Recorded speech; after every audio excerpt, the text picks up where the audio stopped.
Hola chicos, bienvenidos de vuelta al canal. Vamos con otra entrevista y en esta ocasión nos acompaña el gran maestro Roberto García Pantoja. Es gran maestro desde 2019 y esto va a ser relevante a lo largo de la entrevista porque vamos a hablar sobre lo que esto implicó, pero de momento vamos simplemente a presentarlo. 2529 de Elo, llegó a 2536, que es un poquito más, en agosto de 2019 y vamos ahora con algunos de sus méritos. Es campeón continental de las Américas. Se hizo campeón en junio de este año 2024 y gracias a ello se clasifica para la Copa del Mundo que se jugará dentro de unos meses. Además también fue segundo continental en modalidad Blitz en abril de este mismo año 2024. Es el primero de Colombia por Elo, pero quedó segundo en el Campeonato de Colombia y además también en 2019, hace unos años, fue segundo de Cuba. Además de eso, es campeón de muchos Opens internacionales y entrenador. Sobre esto, tiene una academia que se llama El Búnker, Búnker con K, por si lo queréis buscar. Y también están ahí el gran maestro Yusnel Bacallao, el maestro FIDE Sebastián Marín, que es psicólogo, también Seidi Pagés, que es maestra FIDE femenina, que también es psicóloga. Y después está Laura Vélez, que es candidata a maestra y es preparadora física. Y nada, Robert, bienvenido al canal. Hombre, muchísimas gracias por la invitación, ¿no? Por el espacio. Muy agradecido contigo, ¿no? Más que todo. Bueno, si tuviste alguna entrevista, que ya me contaste que sí que alguna viste, sabrás la primera pregunta y es para ir entrando en calor. ¿Quién es Roberto García Pantoja, además de un ajedrecista? Pues te comentaba un poco, ¿no? Ahí en el preludio, que considero que soy más un promotor del ajedrez, alguien que ama el ajedrez, que intenta que el ajedrez tenga relevancia y creo mucho en el valor del ajedrez como una herramienta educativa, ¿no? Yo creo que eso resume un poco de quién soy, ¿no? Soy una persona dedicada al ajedrez y, bueno, que ama este mundo, ¿no? Bueno, vamos con ajedrez entonces. ¿Cómo aprendiste a jugar? Realmente, hace muchos años en una entrevista me preguntaron, yo era niño, pero recuerdo nítida mi respuesta, ¿no? Una muchacha me pregunta, ¿no? Recuerdo que era como de CNN, era una cadena así, que estaba haciendo como unas entrevistas casuales, pues, en Cuba, pero era como, digamos, para hacer un reportaje de la vida del país. Y no sé por qué razón choco con ella, digamos, me topo con ella, me encuentro, y me pregunta, ¿no? Que por qué el ajedrez, que cómo me vinculo con el ajedrez. Y mi respuesta nunca se me ha olvidado. Yo le dije, era una forma de escapar de la realidad. Y fue fuerte, tan fuerte que siempre he tenido eso como en mi mente, ¿no? Y yo creo que en sus inicios yo aprendí a jugar ajedrez porque me di cuenta que era otro mundo, ¿no? Otro mundo donde me podía sumergir y bueno, me enajenaba un poco de la realidad. Y pues básicamente yo creo que esa sería la respuesta, ¿no? ¿Cómo aprendí? Bueno, porque necesitaba algo más, ¿no? Algo más que la realidad, porque la realidad era bastante áspera. ¿Con cuántos años fue? ¿Quién te enseñó? Hombre, para los números y eso exacto puede ser un poco ahí, Más o menos. digamos, malo, ¿no? Pero bueno, más o menos, no sé, 6 7 años yo diría en ese rango. Un tío mío me regaló como un libro donde pues estaba ahí más o menos la información general y me dio algunas orientaciones generales también porque él pues no sabía mucho más que eso, ¿no? Luego con el libro pues más o menos y viendo jugar a personas que me compartían, me ilustraban, ¿no? En general, pues no genio ahí, modo capa blanca, ¿no? Que miraba y aprendía, ¿no? Sino que ellos me explicaban, ¿no? En sentido general.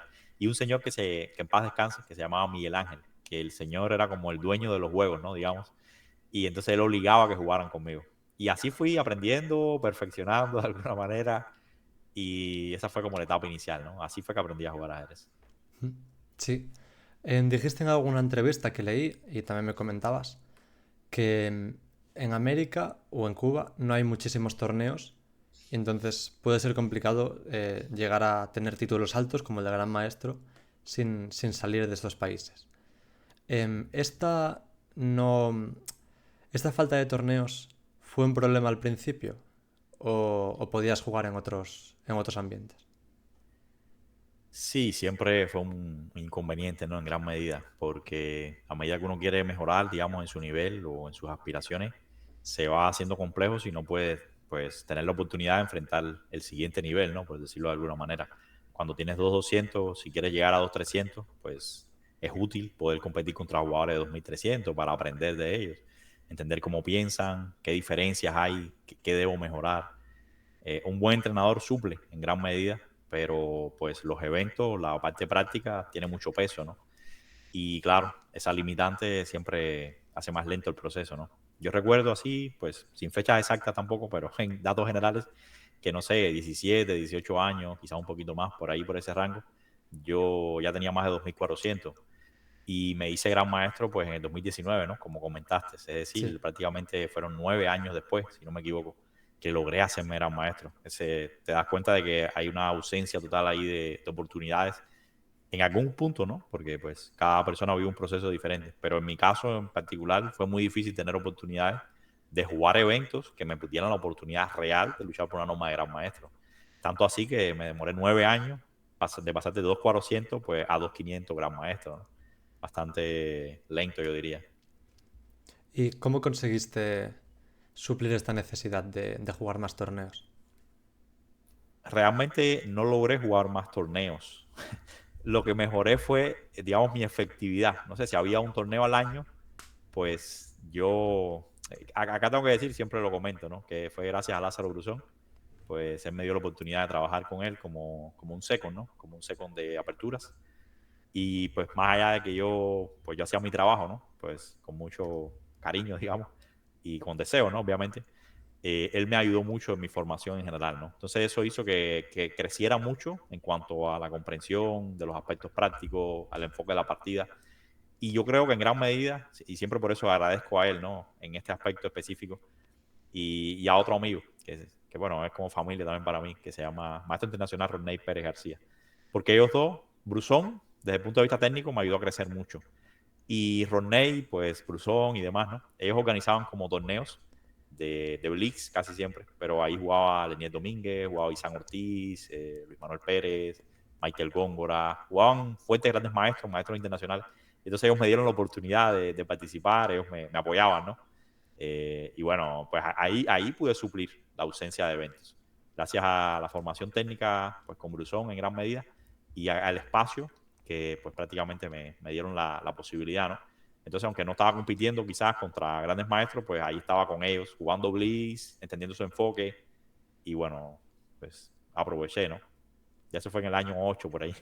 Por eso luego un año me hice GM, ¿Cómo básicamente. eran, cómo eran esas sesiones de entrenamiento con Bruzón? ¿Jugabais Blitz o hacíais más cosas?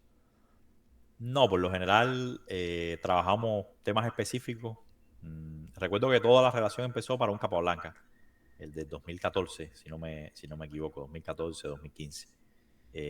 Ahí todavía no estaban los torneos, digamos, pues, pero ya empecé a trabajar con él, ¿no? De alguna manera.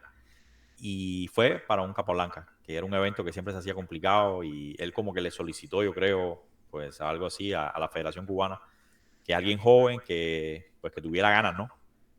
Y, me comentaron a mí, me dijeron que si yo tenía interés, que bueno, que obviamente pues era una oportunidad de alguna manera, pero y que había que tener cierto compromiso, y pues yo dije que de una, ¿no? Que lo que hubiera que hacer yo estaba ahí disponible, no estaba dispuesto.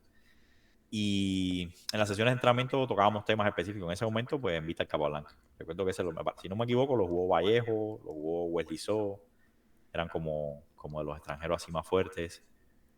Y bueno, ahí empezó todo, ¿no? Eran sesiones bastante intensas de cálculo, hacíamos muchos temas específicos, porque como te digo, yo era un second de apertura, entonces trabajábamos muchas cosas específicas de apertura, cosas que yo me llevaba para mi casa, no sé, 3, 4 días, y luego yo iba un poco con el trabajo, ¿no? Y entonces, pues intentábamos ahí, yo le compartía mi visión y bueno, él me ayudaba a comprender mejor.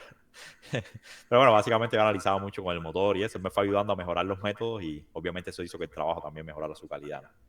Y bueno, ya luego sí hacíamos cosas quizás más generales, como te digo, él me ayudó mucho, ¿no? Quizás es una deuda ahí que nunca voy a poder pagar, ¿no? Porque fue una oportunidad de ver todo de una forma muy diferente, muy profesional, un salto importante en mi vida. Sí, leí en una entrevista que te preguntaban cómo entrenan los jugadores de élite. Tú dices, no soy un jugador de élite, ellos pueden entrenar 8 horas diarias más una preparación física exhaustiva Yo en los buenos días hago 6. En esa época, en esa época, a partir de 2014, ya hacías 6 horas diarias. ¿Cuánto le dedicabas? Realmente cuando yo, así como que, digamos, tomo esa oportunidad y bueno, Brusón como que me acepta, digamos. Recuerdo que jugamos un match de Blitz ese día, el primer día que nos conocimos, y le gané la primera partida, ¿no? Para mí aquello fue fenomenal, ¿no? Ya, después perdí todas, pero no importa, yo estaba feliz porque la primera que habíamos jugado así, yo lo había ganado, ¿no? La recuerdo, pues, nítidamente, una francesa, y recuerdo más o menos ahí cómo fue la partida. Bueno, en esencia, yo en esa época prácticamente estaba casi que dejando el ajedrez. Es irónico, ¿no? Y gracias a Lázaro, pues retomo todo eh, y empiezo a trabajar, ¿no? Empiezo a trabajar, a acumular trabajo. Ahí empecé a subir el rating de una, pues empecé a escalar de nuevo. Luego hubieron algunos impases, pues tiempos donde él se iba de evento, cosas así, pero bueno, yo seguía trabajando. Y ahí el peak ahí de alguna manera fue los años 2017, 2018, que ahí sí yo estuve trabajando bastante duro. Hacía trabajo físico, entrenaba, trataba de hacer todo lo mejor posible, ¿no? Estaba dando mi máximo. Y bueno, por eso sucedieron las cosas luego, ¿no? Ya luego, pues bueno, esa es otra historia. Sí, sí. De ese tema te voy a preguntar dentro de poco. Ujú. Sí, sí. Am, bueno, podemos ir ya a ese tema, que creo que lo, que lo ibas a comentar. Los grandes maestros en Cuba, teóricamente, el Instituto Nacional de Deportes, ¿cómo era? Educación Física y Recreación, creo que era el nombre, Sí, el INDER. qué lindo. Teóricamente daba a 100 Cook, que me comentabas antes que Ujú. era una moneda equivalente a, que ya no existe, pero era una moneda equivalente al valor del dólar, a 100 dólares, a 100 Cook, 100 dólares. Y teóricamente daban esa paga a los grandes maestros para promocionar el deporte de alto rendimiento en Cuba. Teóricamente era Ujú. una paga mensual. Pero tú te haces gran maestro en 2019 y en el verano de 2020 denunciaste en tu cuenta de Facebook que no estabas recibiendo ese dinero, igual que le pasaba a otros grandes maestros cubanos. Ujú. Cuenta un poco por qué decidiste denunciar y, y cómo lo hiciste y lo que fue sucediendo. Bueno, un breve resumen porque siempre fue un tema bastante extenso, digamos. No porque fuera mi intención, sino porque pues así funciona todo en Cuba, ¿no? En esencia, es decir, no era tanto dinero, pero para la realidad cubana era muchísimo, porque una persona en aquella época, pues promedio ganaba $20, digamos, al mes, y pues yo iba a recibir 5 veces, ¿no? Lo que ganaba una persona promedio. Y honestamente no era un dinero ni siquiera que era para mí, sencillamente era para mi mamá, ¿no? Que sí estaba en Cuba en ese momento y pues yo no tenía la opción de decirle, mamá, ven conmigo, por ejemplo, pues no existía esa opción en ese momento. Entonces ayudaba mucho porque pues mi mamá estaba bien, ¿no? Y pues aparte era un dinero que yo me había ganado, ¿no? No era una cosa que yo estaba pidiendo que me regalaran, simplemente era algo que debían reconocer. Esa práctica, digamos que no es nueva o no es una práctica que quizás en la actualidad aún no exista. Ahora en menor medida, y ahorita les explico el porqué. Pero en ese momento eso era normal. En ese momento le debían plata, pues menciono nombres, pero pues no estoy aludiendo a ellos o comentando nada directamente. Es una realidad, no es un hecho. A Carlos Daniel Albornoz, a Yacer Quesada Pérez, al gran maestro Yusnet Bacallao Alonso, que al gran maestro Yusnet Bacallao le estuvieron debiendo más de 2 años y nunca le terminaron pagando nada. Y a los chicos les actualizaron, no sé, les debían 4 meses, les terminaron debiendo un mes a cada uno, algo así. Y a mí sí, los 9 meses, pues me terminaron reconociendo creo que 3 o 4 meses de los 9. Pues es normal, ¿no? Son políticas de allá del país, para decirlo de alguna manera. Y la denuncia vino más que todo porque, primero yo sabía que era una práctica sistemática, que estaba pasando con los demás, que estaba pasando conmigo. Y yo siempre fui diciendo, ¿no? Yo no esperé para denunciar y ya, simplemente yo fui informando, ¿no? Mira, está pasando esto, es una irregularidad, pues no debe suceder, no hay por qué, porque pues ¿por qué pasa? ¿No? Y si siempre me hacían un cuento, ¿no? Pues un cuento es como que vale, todo está bien, solamente es un detallito, un detallito, un detallito, pero pasaba un mes, pasaba otro mes. Y incluso antes de denunciar yo le dije, bueno, vale, ustedes no quieren pagar, está bien, yo pues, no tengo ningún problema, pero yo los voy a denunciar porque pues para mí es más importante estar en paz y esto está mal. Esto ustedes lo están haciendo conmigo, estoy seguro que lo están haciendo con más personas. Sabía que lo estaban haciendo con más del ajedrez, pero estaba seguro que también lo estaban haciendo con otros deportes. Casualmente, ese año que yo comienzo todo este tema de la denuncia, a principios de año había habido, acá ahí la palabrita mal usada, había sucedido, ¿no? Que hubo como un escándalo de corrupción en el INDER. El que era el presidente del INDER había sido expulsado bajo proceso pues legal, porque prácticamente iba a la prisión por un default de millones de dólares. Es decir, no eran ya pesos cubanos, eran dólares de lo que estábamos hablando, porque ellos tienen un presupuesto, ¿no? Para eventos internacionales, etc. Pasando todo eso, yo denunciando, diciendo de que las cosas iban mal y ellos enajenados, ¿no? Pues hombre, es obvio que se están robando la plata, mira que hay un escándalo de corrupción enorme, que para que el mismo Estado destape esas cosas porque no tiene más remedio, ¿no? Porque ellos intentan mantener ahí cierta pulcritud, ¿no? En cuanto a cómo manejan el país y demás. Entonces, básicamente yo estaba descontento, pues, con todo cómo funcionaba. Pues políticamente yo siempre he sido incorrecto, de alguna manera se podría decir, porque pues yo nunca he sido, o desde que pude, ¿no?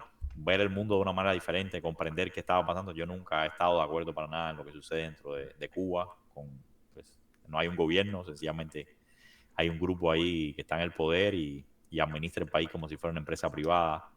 Pues no hay, eh, las personas no tienen derecho legal ninguno, no hay identidad propia ya prácticamente porque todo es impuesto. Entonces para mí todo el tiempo eso ha sido muy, muy complejo, ¿no? Entonces pues simplemente se llegó a la denuncia, ¿no? Creo que expliqué a grandes rasgos, ¿no? Sí. Am, Después, la reacción del INDER fue abrirte, bueno, ejecutar una sanción contra ti, ¿no? Háblanos, háblame un poco de eso. Sí, básicamente se suponía que era primero me decían que era como una especie de tribunal disciplinario, luego que no era tribunal, ¿no? Porque eso sonaba feo para, cuando yo volví a denunciar me dijeron, no, pero es que no es tribunal, ¿por qué dices eso? Digo, bueno, pues ustedes me dijeron que era un tribunal disciplinario, ¿no? Pero claro, tribunal sonaba fuerte para, como que la prensa estaba siguiendo todo el tema, sobre todo la prensa, digamos, en contra, que está en contra del gobierno y demás. Entonces, claro, decir tribunal es una palabra sutil que hacía una diferencia gramatical grave. Pero bueno, fueron ellos los que me dijeron a mí en primera instancia tribunal disciplinario. No fui yo que me inventé tribunal disciplinario.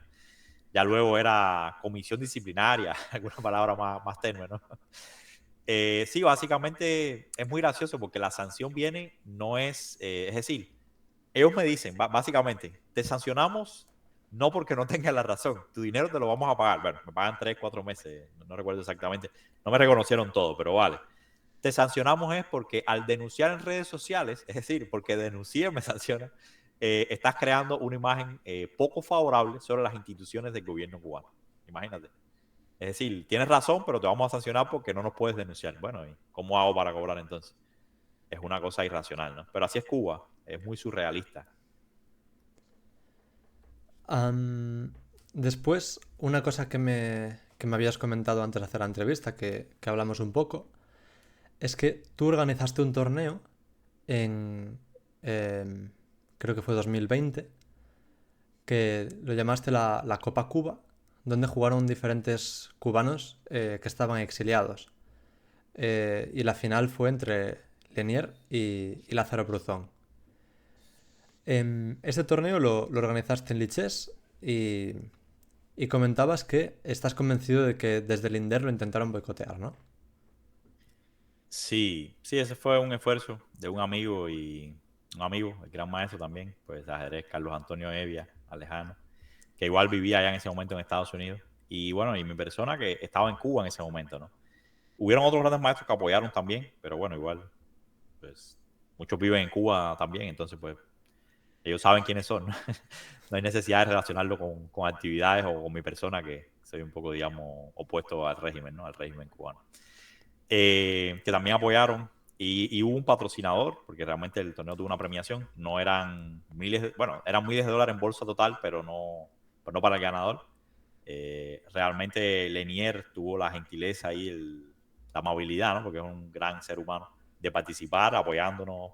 Bueno, Lázaro, de alguna manera ya era un amigo, Neuri Delgado, Reinier González, Yunieski Quesada, todos estos grandes maestros que hace muchos años viven en el exilio de alguna manera participaron. También la mayoría de los grandes maestros cubanos, pues como tal, que residen en el país, también participaron. Fue un evento bonito que tuvo dos fases clasificatorias y luego una etapa de matches.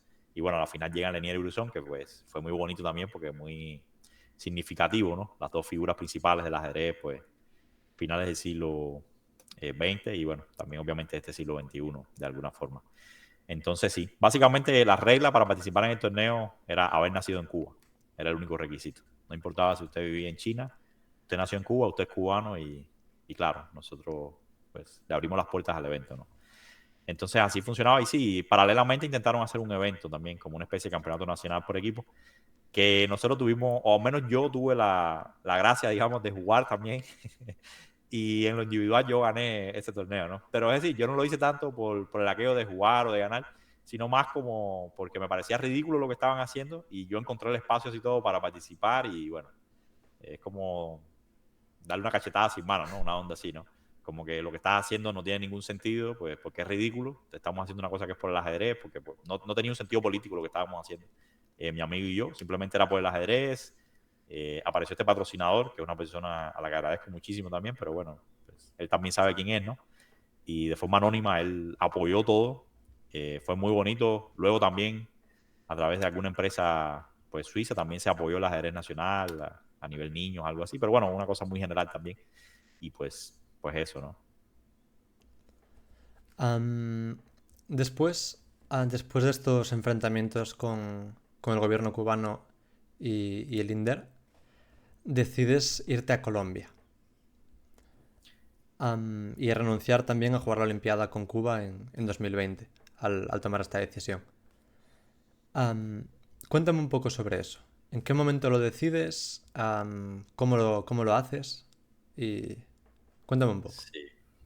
Sí, al ya hacer mi vida en Colombia y demás, pues ya prácticamente renuncié, ¿no? A la posibilidad de ir a esa Olimpiada, ¿no? Quizás que tenía buenas opciones, ¿no? Pues no estaba en un mal momento deportivo y bueno, por leerlo y demás estaba ahí en el top, ¿no? Podía luchar por un cupo a la Olimpiada.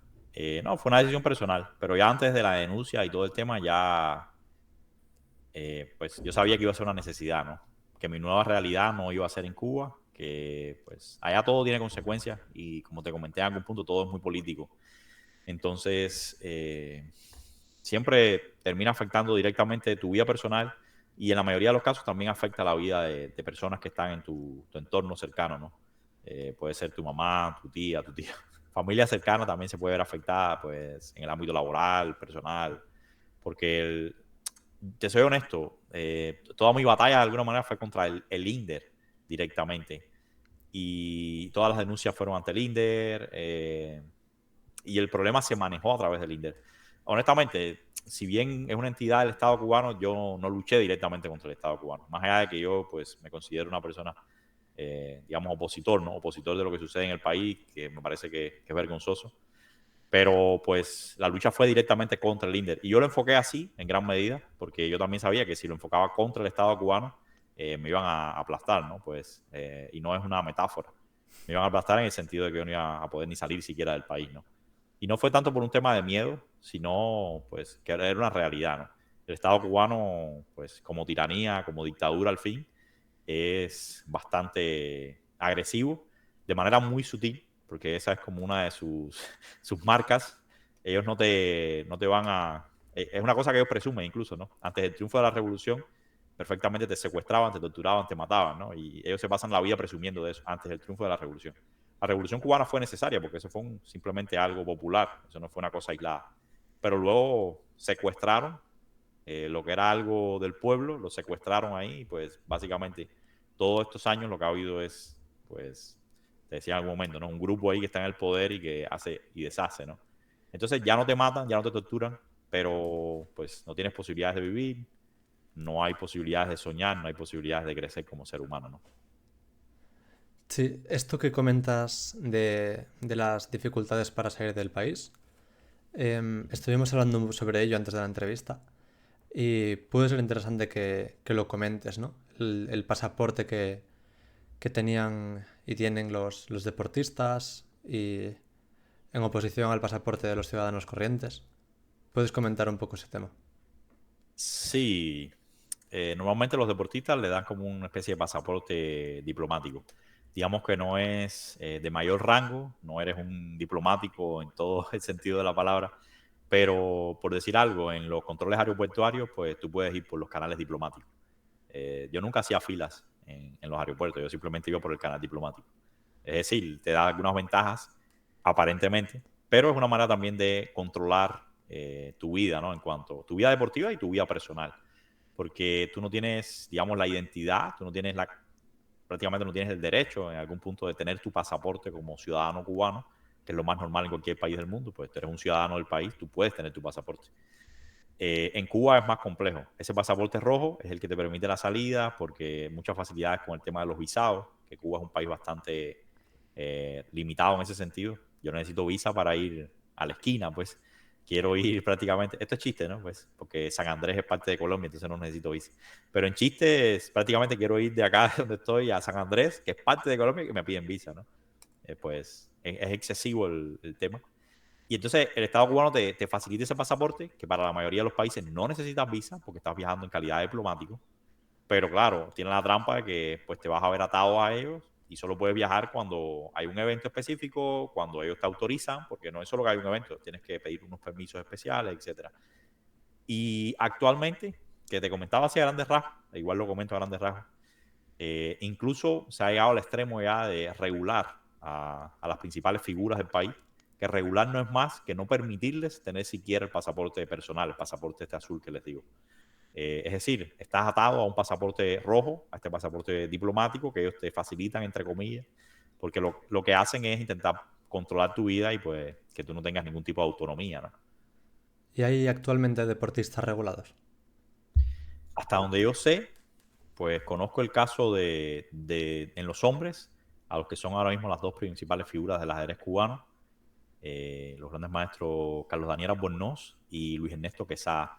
Y en chicas sé que habían también unas chicas reguladas. La verdad no he profundizado en el tema, pues porque intento, ¿no? Mantenerme en algún punto ahí cuerdo, pues porque ya te digo, es muy surrealista todo lo que sucede en Cuba, es muy abusivo y es complejo, es un escenario complejo porque por más que uno pueda denunciar, por más que uno, pues, digamos, por un tema simplemente de bueno, de lo más elemental, ¿no? Los derechos humanos de las personas que no pueden ser privados y uno quiere decir, mira, esto está mal, ¿por qué lo hacen?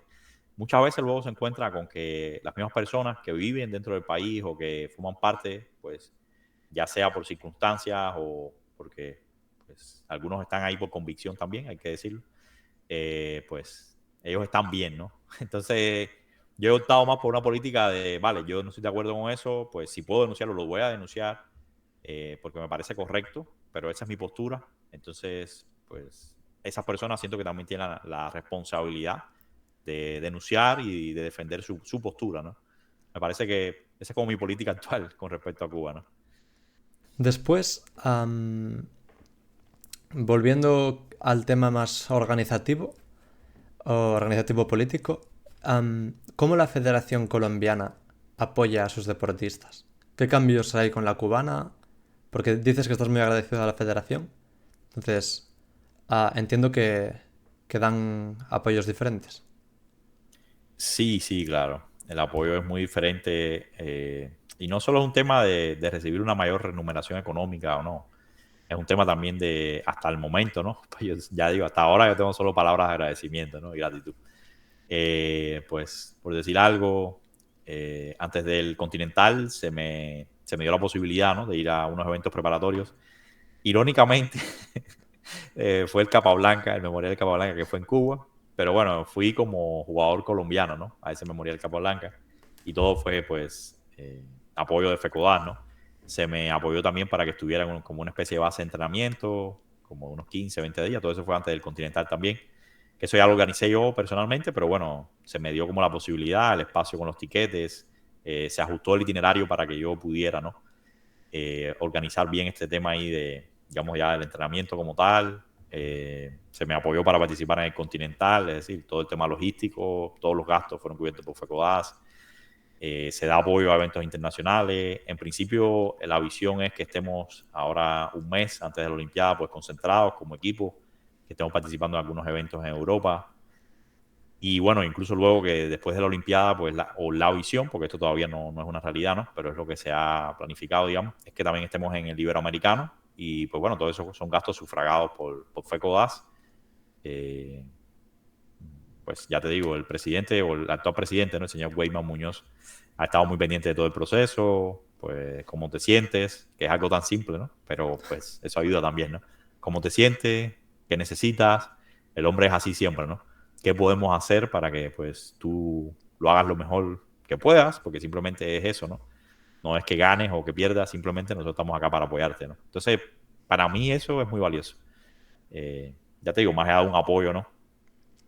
Me parece que el enfoque que ha tenido esta federación colombiana o la relación que yo he tenido con esta federación colombiana, que veo que no es a título personal, he visto que es extensivo a los más jóvenes, a otros grandes maestros, pues a todos en general, es como esa, ¿no? Apoyar que el ajedrez siga creciendo, buscar nuevos patrocinadores para el ajedrez y me parece que es una excelente política. Debo decir también ahí, pues, un poco metiendo ahí como un poco forzado, pero no del todo, ¿no? Que la federación, es decir, FECODAS siempre me ha de alguna manera apoyado. Porque desde la primera vez, que fue hace, no sé, hace 2 años, 3 años, yo manifesté mi interés en estar en FECODAS, pues el señor, que en ese momento era presidente, el señor Luis Pérez, me dijo que sí, que de una, que ellos se encargaban, que ellos pagaban los fees de transferencia, que le hiciéramos, que no había ningún inconveniente. Y luego la federación también del gran maestro Alder Escobar, que actualmente creo que es quien dirige como, eh, no sé cómo se llama, pero es como la Federación Iberoamericana de Ajedrez, ¿no? No sé la abreviatura cuál es. Pero bueno, en esencia, también en buena onda, en buena lid, pues hagámosle, que pues creemos que puedes aportarnos y pues es un gusto, ¿no? Entonces siempre ha sido muy buena la dinámica. Especial agradecimiento al señor Weyman Muñoz y la Federación Colombiana pues actual, pero pues siempre he tenido una excelente relación con FECODAS. Vale, ahora sí que vamos a tu faceta de entrenador, porque creo que para muchas personas de la audiencia es especialmente interesante escuchar consejos de jugadores fuertes, como puede ser un gran maestro como eres tú, ¿no? Entonces, primeramente, quiero que me cuentes un poco cuándo tú decidiste a ser un entrenador y, cómo fueron tus comienzos. Realmente, si, si lo miramos en años solamente, tengo muchos años de experiencia, ¿no? Porque desde los 16, 17 años yo he trabajado, digamos, como entrenador. Lo que, claro, han sido diferentes facetas, ¿no? Para decirlo de alguna manera. En un inicio era algo más, yo creo que era más yo como un acompañante del chico, porque eran pues, más jóvenes, digamos. Y siempre he tenido como la vocación, ¿no? Porque recuerdo que a veces yo me ofrecía de voluntario para acompañar a los equipos, no sé, el equipo juvenil, pues ya tenía 18, 19 años, digamos, ¿no? Unos añitos después. Iban a ir a los Juegos Nacionales y pues yo le decía, ¿no? A los de mi provincia, se dice en Cuba, La Habana, por decir, que si deseaban yo los podía acompañar. Y yo muchas veces los acompañé a eventos y eso, y pues en plan aportar, ¿no? Siempre me pareció que era bueno o era justo, ¿no? Ayudar a otros. Y bueno, ya te digo, de los 16, 17, bueno, 16, 18, 17, 18, en ese rango, he estado haciendo cosas como entrenador. Primero quizás como más como un compañero, como alguien que te aconseja, que te puede dirigir en determinados aspectos, no en todos, pero en determinados aspectos. Creo que luego pues he ido mejorando, no sé, he ido leyendo, he ido preparándome más en ese perfil, porque pues me gusta intentar dar lo mejor de mí, ¿no? Pues en el área que sea. Y pues he ido creciendo, ¿no? El contacto con Brusón me ayudó mucho porque me dio una óptica diferente del ajedrez. He trabajado con otros grandes maestros y bueno, eso me ha ayudado mucho, ¿no? Porque yo me mantengo siempre flexible, me mantengo pues un poco ahí aceptando la ignorancia, digamos, pues creo que eso es una manera importante de aprender, ¿no? Pues uno no cerrarse a las oportunidades, a la información, mantenerse proactivo ahí, tratando de aprender y pues eso ha sido clave, ¿no? Para poder ir mejorando y trabajando a diferentes ya niveles, digamos. ¿Y en qué momento decidiste profesionalizarte y dedicarte a ser entrenador más de manera profesional?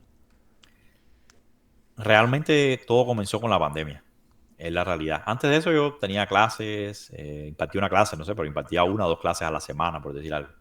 Con la pandemia, pues todo este boom del ajedrez virtual, pues digamos que va con mucha fuerza.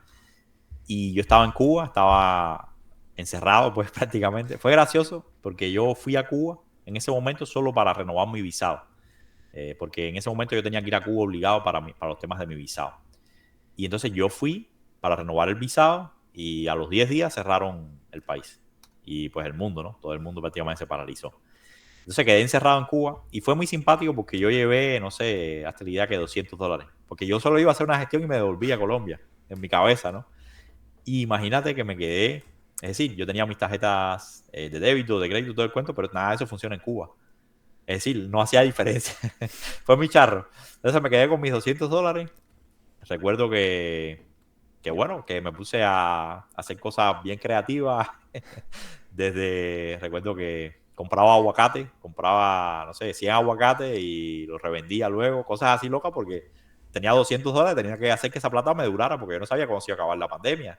Eso nadie lo sabía, ¿no? Entonces, la realidad era que yo tenía que buscar formas de sobrevivir, ¿no? Ya luego que fue un poquito más flexible, recuerdo que fui también, no sé cómo le dicen fuera, ¿no? Pues en Cuba es como una persona matarife, algo así, pero no sé el sentido bien, ¿no?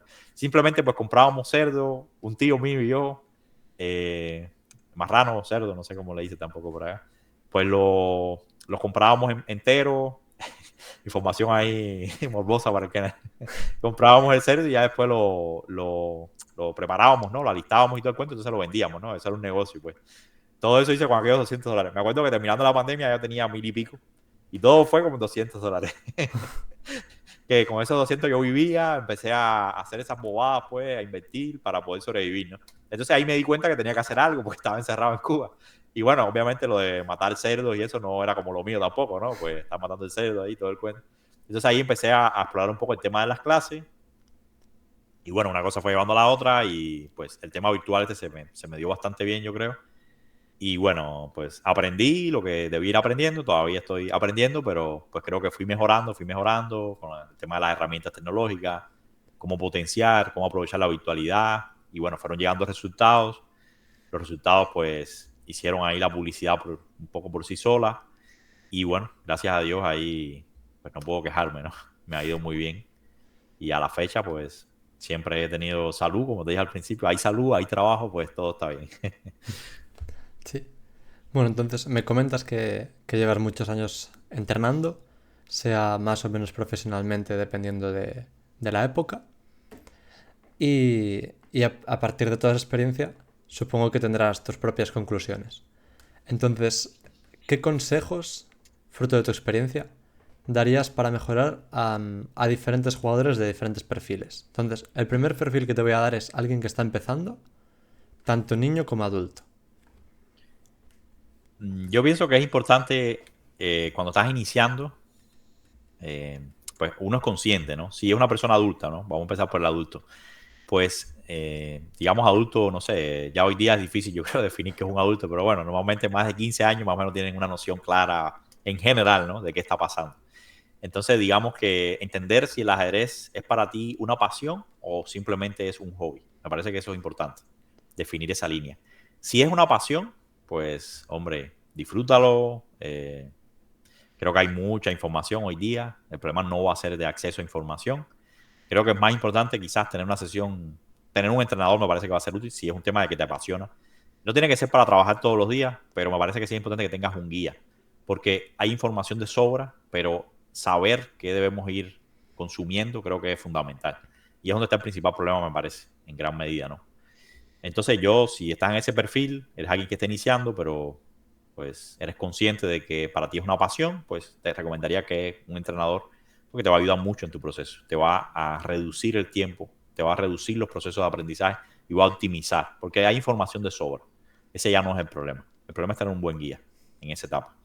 Si eres un niño, pues ahí ya es más decir a los padres también que intenten pues auxiliarse.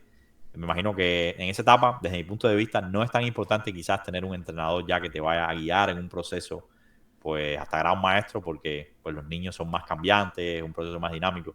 Yo creo que es importante que jueguen, que disfruten y ahí van a ir un poco aprendiendo y si hay pasión, la misma pasión los va a llevar ya a vincularse más con el proceso y ahí los padres necesitan apoyar, ya sea clases grupales, clases directas, pero nuevamente se necesita un guía. porque sin un guía es muy complejo el proceso. Entonces, ese sería como mi consejo, ¿no? A ese nivel de iniciación, ya seas pues alguien consciente o simplemente un niño. Si eres un niño, juega mucho, disfrútalo, que pues es genial y te va a abrir la mente a muchas posibilidades en tu vida. Y bueno, si ya eres mayor y sientes pasión más que todo, pues busca ayuda profesional. Si no, pues igual, disfruta y juega, ¿no? Pues qué complique ahí. Después, el segundo perfil. am, si alguien se vio las últimas entrevistas, se va a dar cuenta de que esta pregunta se está convirtiendo ya en un clásico. Eh, el siguiente perfil es alguien que ya lleva un tiempo jugando. Al principio es muy fácil progresar, pero llega un momento, ese momento es diferente para cada jugador, pero llega un momento en que alguien se estanca más o menos y ya es más difícil subir su nivel y se puede pasar incluso años en un nivel similar. Tanto para... Bueno, aquí con niños es menos habitual, pero esto es más bien para jugadores y entrenadores. ¿Qué recomendarías una vez se haya estancado alguien? Muchas veces hacer pequeños reajustes. Yo, por ejemplo, ya hablando de este nivel ya un poco, yo casi siempre trabajo es con nivel avanzado, digamos, actualmente, ¿no? Pues, digamos, puedo seleccionar a mis estudiantes, entonces, bueno, ahora te hablo de eso, pero bueno, en esencia lo que me estás preguntando. Básicamente, la clave muchas veces son pequeños reajustes. Y por regla general, basándome en mi experiencia, ¿no? Esto es muy personal, yo voy a las bases, a la formación, porque casi siempre ahí hay un eslabón perdido, ¿no? Onda ahí evolutiva. Entonces hay algo ahí que faltó, que no se trabajó adecuadamente o que quizás se trabajó de una manera muy dogmática y está sesgando a la persona, pues al estudiante, en ese proceso. Por ejemplo, llegas a 2.200, por decir algo, y te está costando mucho llegar a 2.300. Casi siempre yo parto de un diagnóstico. Con ese diagnóstico intento identificar cuál es el problema de base, porque casi siempre, insisto, es en la formación, que puede ser técnico, pues conocimientos que están faltando, que son valiosos, o insisto mucho con esto, de que muchas veces es que en esa etapa dogmáticamente nos mecanizan, ¿no? Porque simplemente funciona así, 2 más 2 es 4, y es cierto, pero ese pero o por regla general, esa simple expresión cambia todo. Porque no es lo mismo que yo te enseñe a ti cuando eres un niño y te diga hay que enrocarse, es obligatorio enrocarse, a que yo te diga por regla general el enroque es la mejor manera de proteger al rey, la gramática es muy poderosa, las palabras son muy poderosas. Entonces a veces esos pequeños detalles hacen que tú no puedas pasar de 2.200 a 2.300. Debo decir también que en sentido general casi siempre el tema de las habilidades también hay que trabajarlo duro, potenciarlo. Y hoy día yo creo que es clave, ¿no? Cuando hablemos de habilidades o en general, ¿no? De herramientas ahí que se pueden perfeccionar a través de la práctica, pues mejorar el cálculo de variantes, ¿no? Pues esto es lo que la mayoría te dice, mejora en el cálculo y todo va a estar bien. Pues es verdad, mejora en el cálculo y vas a progresar, pero creo que también es clave eso, ir a la base, que ahí casi siempre hay algo que está faltando, y ese reajuste, pequeño reajuste, insisto con eso, te va a hacer dar un salto grande. Hablas de prejuicios en particular, ¿no? Sí, yo siento de que por la naturaleza del ser humano siempre van a haber prejuicios, ¿no? Y vinculados en el proceso. La persona que eres tú no es la misma que soy yo, entonces obviamente tú transmites la información desde tu perspectiva y muchas veces lo que hace es terminar a mí sesgándome en algún punto y no permites que yo pueda seguir evolucionando. Es sin intención, porque yo sé que tú, estoy poniendo hablando hipotéticamente, ¿no? Pues, Sí, sí. pero bueno, como estamos nosotros dos, pues para que sea más simple. Yo sé que tú no lo has hecho a propósito.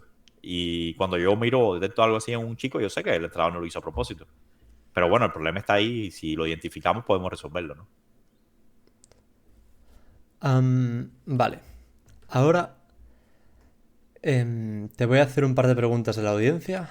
@ajedrezartauro en Instagram para hacer vuestras preguntas a los invitados. La primera pregunta de la audiencia es, y intuyo la respuesta porque lo dijiste antes. La pregunta es si te quisiste retirar del ajedrez en algún momento porque te estuviesen yendo mal las cosas. Sí, sí. Hubo, digamos, dos momentos difíciles. No era tanto retirarme del ajedrez, es decir, porque en el ajedrez yo iba a permanecer, pero ya no iba a permanecer quizás como atleta, sino que el perfil de este entrenador siempre me ha parecido muy interesante. Y a mí me gusta mucho, digamos, la parte científica del ajedrez, ¿no? La parte donde tú analizas, donde tú descubres, entre comillas, pues, porque hoy día es difícil, ¿no? Pero descubres nuevas ideas. Por eso un poco también me fue bien con Brusón, porque como mi trabajo era básicamente científico, pues yo tenía que trabajar sobre las aperturas, buscando nuevas ideas, buscando nuevos enfoques. A mí me gusta mucho esa parte científica. Entonces sí, hubieron dos momentos importantes. Graciosamente, cuando hice mi primera norma de gran maestro, fue un torneo que me invitaron pues, de relleno, porque no había otro jugador y necesitaban que cumpliera con un perfil de Elo. Y yo era de La Habana, ¿no? De la sede, y me dijeron, hombre, pues juega, ¿no? Pues, ¿qué puede pasar? Y yo le dije, bueno, pues, hagámosle, yo juego. Y, y bueno, terminé haciendo norma de gran maestro en ese torneo. Fue mi primera norma de gran maestro. Fue muy gracioso porque ya te digo, era muy difícil, se dio una oportunidad única. Y el torneo estaba hecho, irónicamente, es decir, hecho entre comillas, ¿no? Pues estaba preparado de alguna manera por el nivel que tenían los jugadores para que un amigo mío completara su título de gran maestro. Es decir, habían cuatro extranjeros, no, cinco extranjeros que no eran tan fuertes, eran extranjeros entre 2.200 y 2.300 en teoría, y habían cuatro nacionales que tenían todos más de 2.400, algo así. 2.500, 2.400, algo así. Y ahí estaba mi amigo entre esos. Que mi amigo era para quien estaba hecho el torneo, insisto. Estaba yo y estaban, pues, mi amigo y dos personas más. Dos GMs más. La vaina era que mi amigo empezó perdiendo primera ronda. Mi amigo le fue pésimo. Mi amigo terminó haciendo 3 de 9. Es decir, estaba hecho para que el hombre fuera GM, pero él no pudo aprovechar, ¿no? Tenía que ganar, ¿no? Obviamente, la parte del mérito. Y bueno, cosas de la vida lo logré yo, ¿no? Hice la norma y era maestro. Y bueno, ahí dije, bueno, pues ya hice una norma, no voy a dejar esto a media, ¿no? Pues nunca me ha gustado dejar las cosas a media. Entonces seguí. Y el segundo momento fue cuando, que fue el que te había comentado ya, que por eso dijiste, bueno, ya lo mencionaste, fue cuando el tema de Brusón. Yo estaba bastante frustrado porque, imagínate, no se habían pasado 3, 4 años, yo no había logrado un progreso importante. Tenía una norma GM, sí, pero pues estaba pasando por situaciones personales también bastante complejas. Y bueno, hay veces que hay prioridades, ¿no? Pero bueno, 2014, esto ¿no? que Creo sucedió, que habías dicho. sí, sí, 2014 por ahí fue que... Recuerdo por el Capablanca más que todo, ¿no? Sucedió esto y pues yo dije, bueno, esto es una oportunidad. Yo soy muy de creer que todo sucede como debe. Es decir, uno hace, uno pues propone, ¿no? En gran medida y uno tiene que poner de su parte, ¿no? Pero hay cosas que van a suceder simplemente y suceden, ¿no? Y esto mismo, Brusón llega así de momento, me acepta, digamos, pues me dice, sí, vamos a trabajar, etcétera. Trabajamos ahí durísimo, trabajamos todo el día. Yo para su casa de tempranito, 8 de la mañana, y eran las 4, 5, 6, y yo me estaba devolviendo para la mía, ¿no? Yo almorzaba ahí con él, con su esposa, güey. Son personas muy, muy buenas, ¿no? Hacíamos como una media, pues un reposo al almuerzo y seguíamos. Y a trabajar, a trabajar. Fue muy, muy bonito para mí. Pues para mí el ritmo no era problema porque pues yo estaba acostumbrado a trabajar mucho, entonces pues yo seguía ahí todo el día ahí hablando de ajedrez. Él es una persona que ama el ajedrez, ¿no? Entonces todo ese amor me lo transmitió también, pues a mí siempre me ha gustado mucho, digamos, este mundo. Amo también el ajedrez de alguna manera.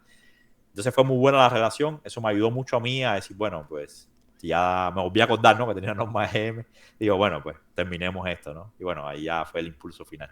Pero fueron esos dos momentos. Y no era que lo iba a dejar, sino que me iba a dedicar más a ser un entrenador, ¿no?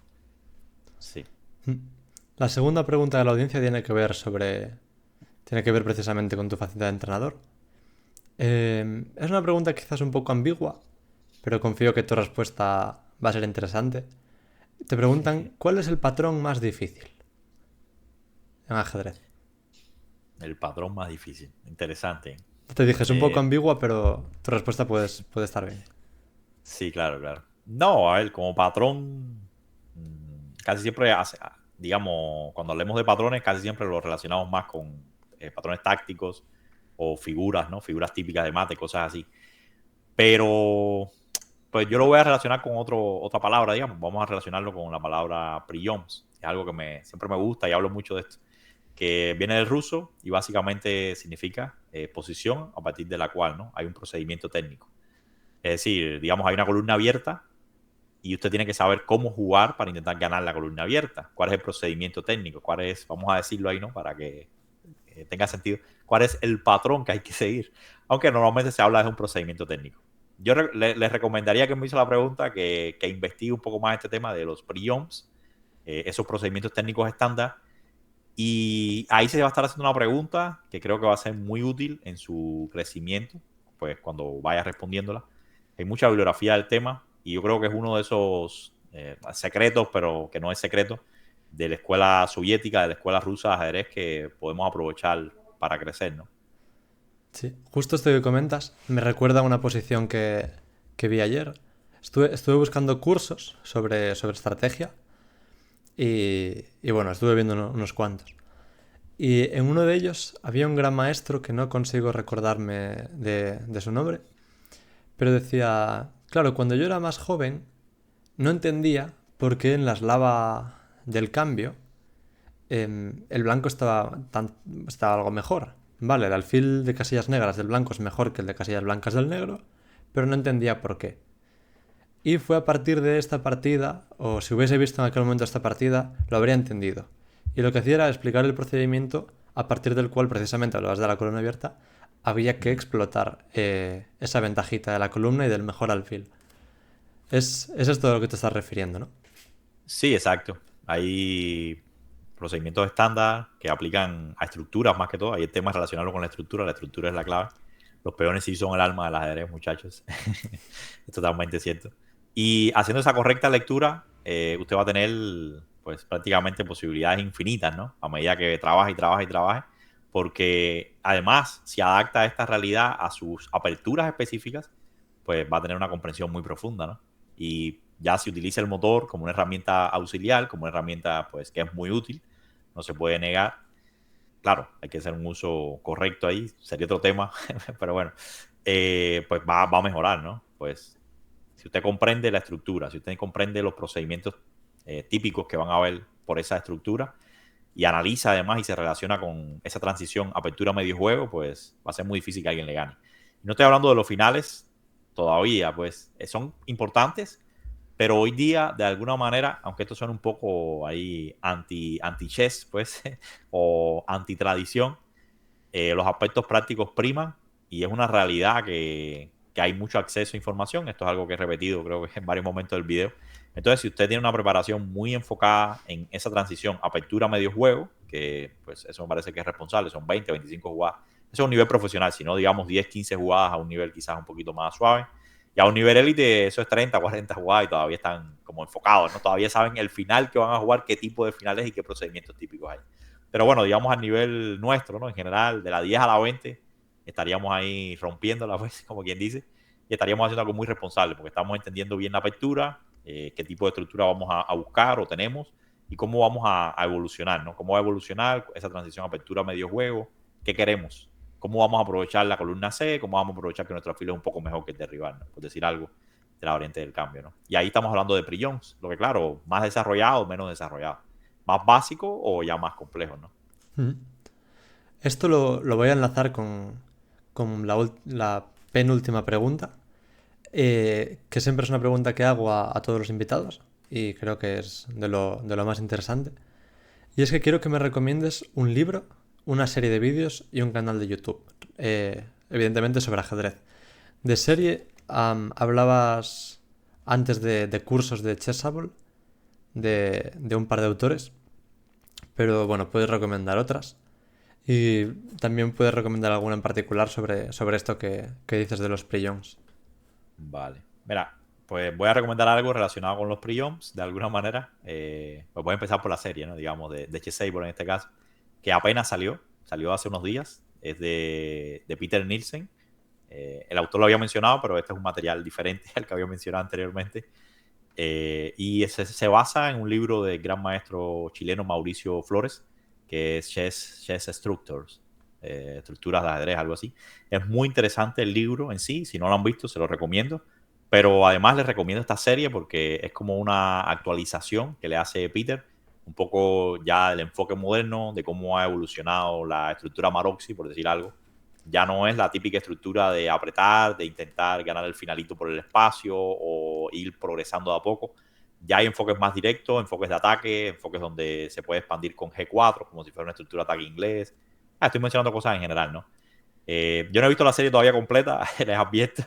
Entonces estoy hablando de su actualización y bueno, más o menos estas son cosas que sé que están sucediendo ya con este tipo de estructura, así que va a ser muy interesante. Peter me parece que es una persona muy profesional y me parece que es muy buen comunicador, ¿no? Transmite muy bien, así que a quien le guste, sea el nivel que tenga, pues le va a funcionar, le va a ayudar. Sí. Eh, Un breve inciso. sí. ¿Era Peter Heine Nielsen el autor que No. hablaba de De la la serie de eslava del cambio? Chessable. Ah, hombre, mira. Ah, vale, qué pena, qué pena. Yo pensé Sí. que me ibas a decir el autor del libro y te decía que no, que era Flores. Sí, No. Peter me encanta, ¿no? Me Sí, gusta sí. mucho, me parece que es muy, muy pedagógico. Me gusta. Bueno, sí. Canal de YouTube, pues hombre, ¿qué canal te recomiendo? Hay Pues te muchos. voy a recomendar uno de un Sí. maestro colombiano, ¿no? Pues que me parece que es muy divertido y que le gusta mucho lo que hace, me parece que es muy apasionado.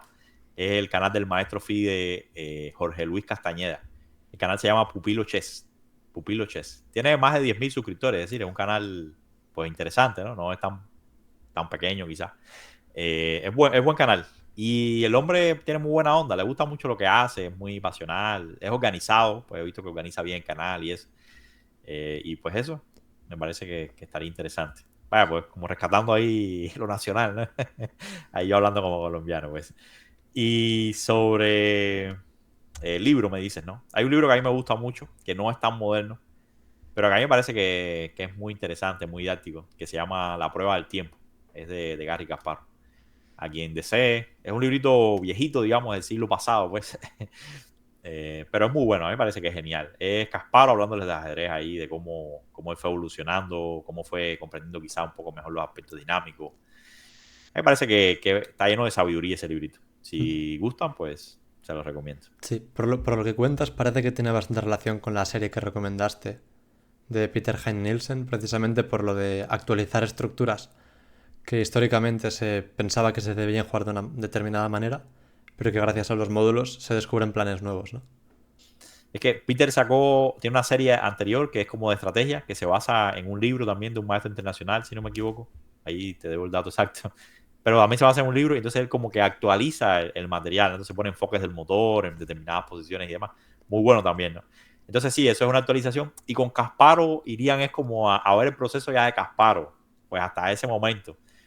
Pero quizás no es, digamos, de actualidad, sino que es como su proceso, cómo él lo vivió, pero me parece que un jugador como Kasparov no aprende muchísimo.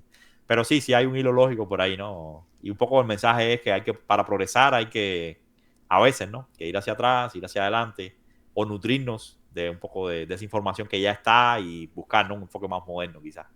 Sí, sí. Y ahora, para acabar, una pregunta que puede ser la más interesante de la entrevista y es un poco para Bueno. subsanar mis errores y siempre la suelo hacer.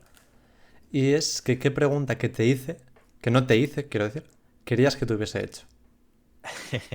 Aquí recuerdo porque te dije que vi la de Jaime, ¿no? Jaime, pues muy. Decía, hombre, pues no tengo ni idea, ¿no? Me pareció gracioso, ¿no? Pues, honestamente, qué pregunta, pues me hubiera gustado que me hubieras hecho. No sé, yo creo que siempre la pregunta que se hace es la correcta, ¿no? Como te digo, yo creo que todo sucede como debe, ¿no? Entonces, eh, más bien alguna pregunta de mí para ti, ¿no? Como que, ¿qué te llevó a ti a todo esto, estas ideas, las entrevistas? Sí, quizás me debiste haber hecho una pregunta, pero ¿por qué no me preguntas algo tú a mí? Ya, yo te preguntaba algo a ti, ¿no? Sí, alguna vez alguna persona así un poco de broma me dijo, tú haces muchas entrevistas pero nunca te entrevistaron. Bueno, por ahí está la cosa, ¿no?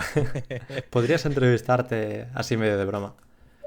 No, eso Ah, sería un poco loco, ¿no? sí, Pero alguien más que sí te dé el espacio, ¿no? Me parece que sí. sería chévere. No, no recuerdo exactamente. No sé, supongo que simplemente la curiosidad de hablar con muchas personas diferentes. Es. Pero chévere, ¿no? Sí, creo que el principal motor es ese. Me gusta la dinámica. Y ya te digo, me gustó, pues, esa entrevista con Jaime me pareció muy simpática, ¿no? Jaime es un crack, ¿no? En el sentido de que Mm. siempre da respuestas interesantes, ¿no? Inteligentes, pero a la vez un poco como personales, ¿no? Digamos, no para un público en general quizás, sino más personales, como que... Pero bueno, es comprensible, ¿no? Porque hay siempre esos jugadores que son, pues, muy por encima de la media, tienen una percepción muy propia, ¿no? Y pues eso, ¿no? A mí me gustó mucho esa de Jaime, pues se la recomiendo a quien llegue a este punto del video. Sí. Jaime Santos Latasa, gran maestro. Ahora mismo creo que no lo está. Quizás me equivoque. Pero 100% seguro en algún momento fue top 100 del mundo. Sí, claro. Y de los mejores jugadores de España. Y os dejaré el enlace en la descripción para que la veáis. Vale, yo la recomiendo, la verdad, muy buena. Voy a hacer una pequeña recapitulación para cerrar. Roberto García Pantoja, gran maestro, más de 2500 de Elo, campeón continental de las Américas este junio de 2024, por lo cual jugará la Copa del Mundo. También participará en la Olimpiada representando a Colombia, país en el que reside actualmente. Segundo de Cuba en su momento, segundo de Colombia, primero de Colombia en rating y también ganador de un montón de Opens internacionales. Entrenador en el búnker, buscad si os interesa entrenar con él. No sé si ahora mismo estás aceptando alumnos. ¿Eso pregunta o Sí, es para que digas. En el búnker sí, búnker el curso. Es que el búnker como tal es un curso. Porque yo en lo personal, digamos, yo solo trabajo con 6 estudiantes a la vez, ¿no? Es como la filosofía mía. Intentar trabajar con 6 y hacer una diferencia real, ¿no? En la carrera de esas 6 personas. Si esos 6 progresan, pues de forma natural, cuando uno de ellos no esté, por lo que sea, o porque yo crea que ya no lo puedo ayudar y lo recomiendo con alguien más, pues en la misma publicidad que ellos me hacen, pues con sus buenos resultados, pues traerá ahí el reemplazo, ¿no? De uno de esos 6. Pues eso, para que lo contactéis, os dejaré su perfil de Lichess en la descripción. Os dejo la página del búnker por si queréis hacer el curso. Y nada, muchas gracias por la entrevista. No, muchísimas gracias a ti nuevamente y pues ha sido un gusto. Chicos, darle like al vídeo, compartirlo porque nos ayudáis un montón y es la forma de que llegue a más personas. Y si tenéis cualquier comentario, cualquier duda, cualquier sugerencia, ya sabéis que abajo, en la caja de comentarios, siempre os leemos y es un gusto ver que hay feedback de quienes nos veis. Así que nada, hasta la próxima.